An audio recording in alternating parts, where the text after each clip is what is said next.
BTech സ്റ്റുഡൻസിന് ആദ്യത്തെ 4 സെമിസ്റ്ററുകളിലായിട്ട് പഠിക്കാനുള്ള ഒരു സബ്ജക്റ്റ് ആണ് അല്ലെ എഞ്ചിനീയറിംഗ് മാത്സ് എന്ന് പറയുന്നത്. അപ്പൊ ഞാൻ പല വീഡിയോയിലും പറഞ്ഞിട്ടുണ്ട്, എഞ്ചിനീയറിംഗ് മാത്സ് എന്ന് പറയുന്നത് ജസ്റ്റ് ഈ ഒരു സെമിസ്റ്ററിൽ മാത്രം പഠിച്ചിട്ട് വിടേണ്ടതല്ല, പിന്നീട് അതിനുശേഷം പല കോർ സബ്ജക്റ്റുകളിലും ഇതിന്റെ ആപ്ലിക്കേഷൻ വരുന്നുള്ളത് അല്ലെ.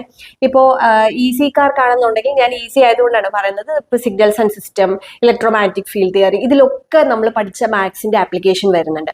അപ്പൊ അതേപോലെ ഓരോ ബ്രാഞ്ചുകാർക്കും അവരുടെ പല കോർ സബ്ജക്റ്റിലായിരിക്കും ഈ എഞ്ചിനീയറിംഗ് മാത്സിന്റെ ആപ്ലിക്കേഷൻ വരുന്നത്. അപ്പൊ അതൊന്ന് നിങ്ങളൊന്ന് ജസ്റ്റ് താഴെ കമന്റ് ചെയ്യുക. അത് നിങ്ങൾ ഏത് ബ്രാഞ്ച് ആണോ അതിൽ നിങ്ങൾക്ക് ഏത് സബ്ജക്റ്റിലാണോ ഏറ്റവും അധികം എഞ്ചിനീയറിംഗ് മാത്സിന്റെ ആപ്ലിക്കേഷൻ വന്നിട്ടുള്ളതെന്ന് അറിയാൻ വേണ്ടിയിട്ടാണ്.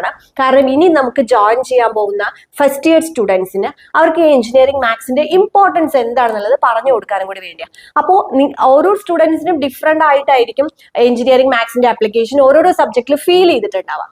അപ്പോൾ അതൊന്ന് ജസ്റ്റ് ഒന്ന് കമന്റ് ചെയ്യാം. താങ്ക്